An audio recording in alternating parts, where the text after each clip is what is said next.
Imaginez une scène de chaos politique où une seule décision diplomatique bouleverse l'équilibre du continent. Ce n'est pas un missile ni un attentat, mais une poignée de mots prononcés par Donald Trump qui fait chanceler l'Europe. Macron marginalisé voit ses alliances s'effondrer une à une. Le coup de tonnerre Washington annonce officiellement le gel de toute coopération stratégique avec Paris. Le signal est limpide, la France ne fait plus partie du cercle de confiance. Le choc est tel que les marchés plongeant la presse étrangère s'emballent et l'Élysée reste sans voix. C'est le début d'une rupture brutale. Trump ne se contente plus de critiquer, il agit. Imaginez une scène de chaos politique où une seule décision diplomatique bouleverse l'équilibre du continent. Ce n'est pas un missile ni un attentat, mais une poignée de mots prononcés par Donald Trump qui fait chanceler l'Europe. Macron marginalisé voit ses alliances s'effondrer une à une. Le coup de tonnerre Washington annonce officiellement le gel de toute coopération stratégique avec Paris. Le signal est limpide, la France ne fait plus partie du cercle de confiance. Le choc est tel que les marchés plongeant la presse étrangère s'emballent et l'Élysée reste sans voix. C'est le début d'une rupture brutale. Trump ne se contente plus de critiquer, il agit et les effets sont immédiats. Sanctions ciblées, soutien accru aux rivaux de Macron et campagne d'influence agressive. Derrière cette manœuvre se cache un projet plus large, redessiner la carte des pouvoirs en Europe et installer de nouveaux alliés à la tête des nations jugées trop dociles. Ce n'est plus une guerre économique, c'est un bouleversement géopolitique total. Sans le soutien de Washington, la France ne peut plus maintenir l'illusion d'une souveraineté indépendante. Chaque pilier de sa stratégie industrielle, chaque plan climat, chaque discours sur l'autonomie stratégique s'écroule. Tout repose désormais sur des alliances fragiles et Macron en a brisé la clé. Car pendant que l'Élysée vendait l'image d'un leadership fort, la réalité montrait autre chose, une dépendance énergétique massive des raffineries asphyxiées et un CAC 40 qui s'effondre. Avec Trump qui détourne ouvertement les flux financiers et médiatiques vers le RN, le déséquilibre est total. La France n'a ni la maîtrise de ses ressources, ni celle de son influence. Et le plus inquiétant, c'est que ce réalignement mondial ne s'arrête pas là. Washington joue aux échecs pendant que Paris joue à la bataille navale. Une partie d'avance que Trump exploite pour redessiner la carte des loyautés en Europe. Macron lui reste enfermé dans ses dogmes pendant que la réalité gèle les appartements et vide les stations-service. Mais pourquoi cet effondrement s'accélère-t-il maintenant? Parce que Trump ne joue plus. Il frappe là où ça fait le plus mal la crédibilité internationale de Macron. Ce n'est plus une mise en garde, c'est une exclusion pure et simple des cercles diplomatiques majeurs. Et au lieu de réagir avec fermeté, Paris hésite, tergiverse, s'accroche à une posture qui ne convainc plus personne. Pendant que la Maison-Blanche renforce ses liens avec le Rassemblement national, l'Élysée semble paralysée, incapable d'anticiper. C'est cette lenteur stratégique qui aggrave tout. Car le silence de Trump, ce n'est pas de l'ignorance, c'est une méthode, une façon de signaler que l'ère des mots vides est terminée. Plus de grandes promesses sans résultat. Plus de discours sur l'autonomie européenne pendant que les tuyaux de gaz et les câbles financiers sont encore branchés à Moscou ou Washington. Trump, en coupant les ponts, expose les failles d'un système que Macron n'a jamais vraiment su corriger. Et maintenant, les conséquences arrivent comme une avalanche. À Paris, on tente de sauver les apparences, mais le château de cartes s'effondre à vue d'œil. Les réponses sont tardives, les décisions molles, les résultats invisibles. Macron parle de stabilité pendant que les radiateurs sont froids et que les usines coupent l'alimentation. Trump lui avance sans détour. Son soutien au RN n'est plus symbolique, il devient structurel. Tandis que la Maison-Blanche active ses leviers économiques, l'Élysée, incapable de contrer la vague, regarde passer l'orage comme un spectateur impuissant. Il ne s'agit plus de diplomatie, mais d'une reconfiguration du pouvoir en temps réel. Et cette passivité française face à l'onde de choc révèle une chose, l'absence totale de colonne vertébrale stratégique. On a voulu jouer dans la cour des grands sans avoir les fondations. Résultat, un effondrement programmé. Le RN, en revanche, capitalise chaque erreur de l'exécutif et transforme chaque silence américain en opportunité. Pendant que Macron s'acharne à sauver une image, Trump redessine l'avenir politique de la France avec précision chirurgicale.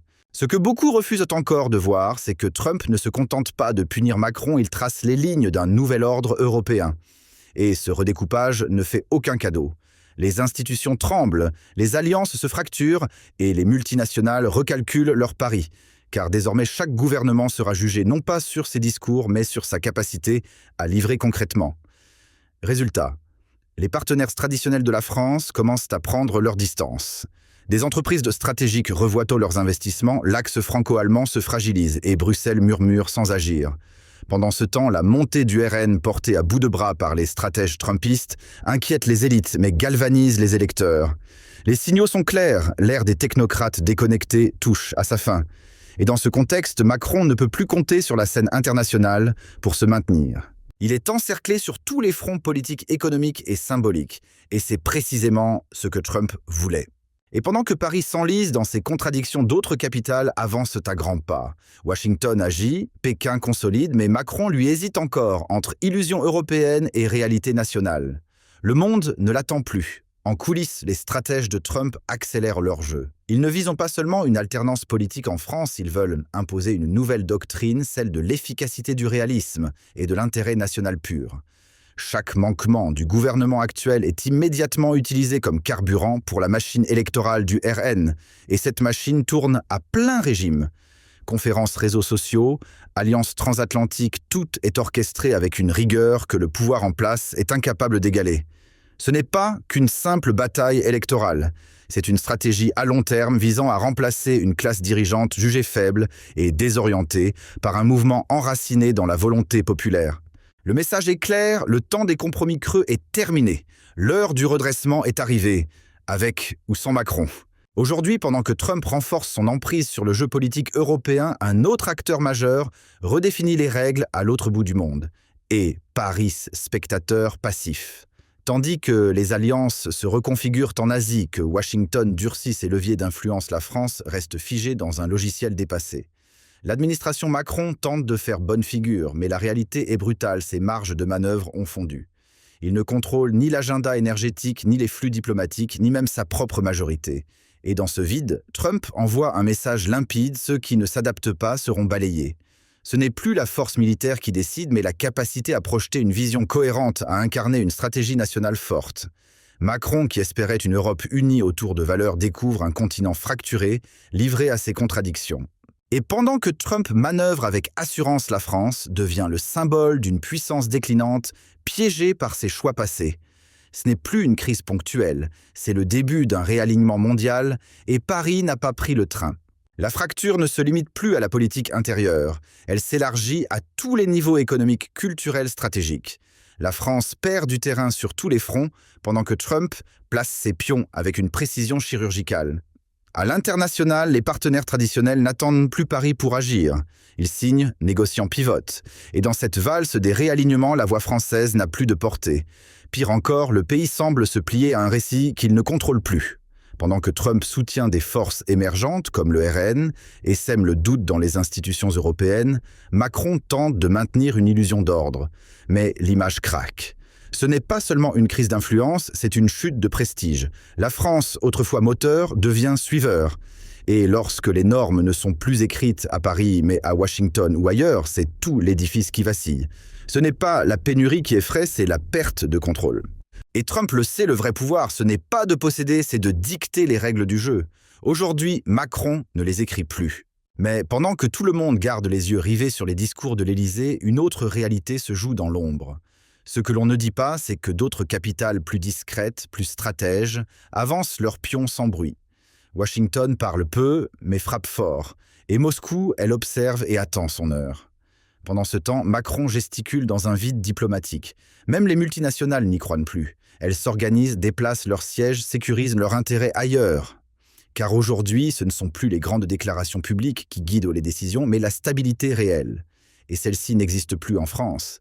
Les signaux sont clairs, les entreprises choisissent la prévisibilité et celle-ci se trouve désormais loin de Paris. Le marché parle, les capitaux fuient et derrière les micros des conférences de presse, la vérité se glisse en douce, la France a perdu la main. Ce n'est pas une affaire d'idéologie. C'est une affaire de survie économique et Trump, en position d'arbitre silencieux, le sait mieux que quiconque. Ce qui rend la situation encore plus explosive, c'est l'aveuglement volontaire de Paris face à sa propre vulnérabilité. On a préféré faire semblant que tout allait bien, accumuler des discours creux, empiler des plans de relance qui n'ont jamais décollé. Et maintenant que Trump ferme brutalement la porte, le gouvernement réalise trop tard qu'aucun plan B n'est prêt. Ni réserve, ni alternative, ni vision à long terme. Tout repose sur des paris politiques qui n'ont jamais été concrétisés. Les réseaux d'approvisionnement sont déjà fissurés, les alliances diplomatiques s'effritent et la rue commence à gronder. Ce n'est plus une hypothèse, c'est une bascule. L'hiver arrive, les factures s'envolent et les réponses officielles sonnent comme des chansons d'ascenseur. Pendant ce temps, le RN exploite chaque faille, chaque hésitation et se positionne comme le seul acteur avec une narration cohérente. Le système vacille et dans ce vide, Trump impose son tempo. Pas besoin de frapper fort. Il suffit de ne plus répondre. Le silence, cette fois, est une condamnation. Ce qu'on aurait dû anticiper depuis des années revient aujourd'hui comme une gifle historique. Les signaux d'alerte étaient visibles, évidents. Mais Paris a préféré la posture au pragmatisme, le vernis au concret. Résultat, nous voilà pris au piège, sans filet de sécurité, sans plan de secours, exposés à la première bourrasque venue de Washington. Macron aurait pu bâtir une stratégie d'indépendance réelle, mais il a misé sur des illusions d'influence. Et Trump, avec un simple refus, vient balayer des décennies de naïveté diplomatique. Ce n'est plus une crise énergétique, c'est une défaite stratégique. Les conséquences s'enchaînent, les usines s'arrêtent, les marchés s'effondrent, les familles gèlent. L'OTAN regarde ailleurs, Bruxelles détourne les yeux et Paris s'enfonce dans le silence. Pendant ce temps, le RN construit patiemment une image de stabilité alternative parlant souveraineté, là où Macron parle moralité. Et cette inversion des rôles électrise l'opinion. Car quand la réalité frappe seule, les discours enracinés dans le réel survivent. Macron voulait jouer le stratège. Il se retrouve isolé dans sa propre partie d'échecs. Comme si la déroute française ne suffisait pas, une nouvelle fracture s'ajoute celle entre les nations qui anticipent et celles qui improvisent. Les États-Unis, eux, ont compris depuis longtemps que la puissance ne se mesure plus en mots, mais en leviers concrets. Ils investissent structure, préparent leur avenir stratégique. Et pendant ce temps, Paris s'enlise dans des débats d'eau stériles, sur des idéaux qui n'impressionnent plus personne. Le contraste est brutal. D'un côté, Washington construit des alliances solides, tisse des réseaux d'influence avec méthode. De l'autre, l'Élysée s'accroche à des partenariats européens fragiles et des sommets sans conséquences. Le plus inquiétant, c'est que cette impuissance est désormais intégrée dans les discours officiels comme si le renoncement était devenu doctrine d'État. Trump lui capitalise sur chaque occasion. Il ne crée pas la crise, il révèle les failles. Et c'est là que le RN se positionne avec habileté, non pas comme un simple parti, mais comme une alternative systémique. Dans un monde qui se redessine, seuls ceux qui maîtrisent le terrain dictent la suite du jeu. Et aujourd'hui, ce n'est plus Macron. Même dans l'hypothèse où l'Occident réussirait à relever la tête, une évidence s'impose, il a perdu l'initiative. Là où la Chine avance avec stratégie, l'Europe trébuche dans ses hésitations. L'Union européenne, malgré ses sommets pompeux, n'arrive toujours pas à parler d'une seule voix. L'Inde, le Brésil, l'Australie. Ce sont des cartes secondaires que Bruxelles tente maladroitement de jouer. Et pendant ce temps, Pékin affine sa méthode, ni brutale ni frontale, mais parfaitement calibrée. Son influence s'installe par la souplesse, par les accords bilatéraux, par le contrôle silencieux des leviers essentiels. Macron peut bien multiplier les appels au multilatéralisme, mais le monde n'attend plus ses discours. Ce que Trump a compris, et que l'Élysée refuse d'admettre, c'est que la puissance ne se négocie pas, elle se prépare, elle s'exerce. Et aujourd'hui, ceux qui détiennent les clés de l'économie réelle dictent les conditions du jeu. Si la Chine resserre son étreinte, les Européens risquent de découvrir à quel point leur dépendance est devenue structurelle. Et dans cette partie d'échecs, Macron n'est pas maître du plateau. Il est une pièce déplacée. Derrière les projecteurs des sommets politiques, un autre monde s'active en silence, celui des géants technologiques. Des noms comme Amazon ou Tesla, habituellement absents des discussions géostratégiques, se retrouvent aujourd'hui au cœur de la tempête. Et ce n'est pas un hasard. Leurs ambitions reposent sur des infrastructures robotisées à très haute performance. Chaque bras articulé, chaque algorithme d'optimisation dépend de composants de pointe, dont la chaîne d'approvisionnement est de plus en plus vulnérable. Selon plusieurs rapports internes, l'inflation des prix sur certains matériaux stratégiques, comme le titane, inquiète déjà les directions générales. Chez Tesla, la tension est palpable. Si les flux sont interrompus, c'est tout le modèle de production qui est mis à genoux. Elon Musk lui-même n'a pas mâché ses mots, sans matière, pas de progrès. Quant à Amazon, son rêve d'automatiser chaque entrepôt à l'échelle mondiale pourrait rapidement se heurter à une réalité implacable, celle d'une dépendance qui les dépasse. Et Trump, dans tout ça, il l'a bien vu venir, mais Macron lui semble encore croire que tout peut se résoudre par des compromis diplomatiques. Grave erreur. Dans l'univers des grandes infrastructures, les conséquences pourraient me sembler moins immédiates, mais elles seraient tout sauf anodines. Imaginez une seule seconde tunnel ferroviaire, installation énergétique ou même barrage hydraulique. Tous utilisent des composants nécessitant des matériaux ultra résistants comme le titane. En cas de rupture d'approvisionnement, chaque plan serait à revoir, chaque chantier à ralentir, chaque budget à exploser. Des experts évoquent déjà des surcoûts généralisés et des retards en cascade sur les grands projets publics. Et ce n'est pas de la science-fiction, certains pays d'Europe ont commencé à reporter des investissements clés. En face, la Chine n'attend pas. Elle avance, sécurise, verrouille. Et Trump lui observe cette course contre la montre, pendant que Macron parie encore sur des promesses d'unité européenne. Mais ici, ce n'est pas une affaire de diplomatie. C'est une bataille pour le socle même de la technologie moderne. Car dans ce monde ultra connecté, le matériau qui soutient un satellite ou un drone peut devenir l'arme silencieuse d'un empire économique. L'Occident peut bien multiplier les réunions d'urgence, mobiliser des fonds publics et promettre des relocalisations industrielles à tour de bras. Mais il y a une chose que ni l'argent, ni les discours ne peuvent acheter: le contrôle stratégique du temps et de la matière. Ce n'est pas simplement une course à l'investissement, c'est une lutte contre des décennies d'inertie. Car pendant que certains gouvernements tergiversent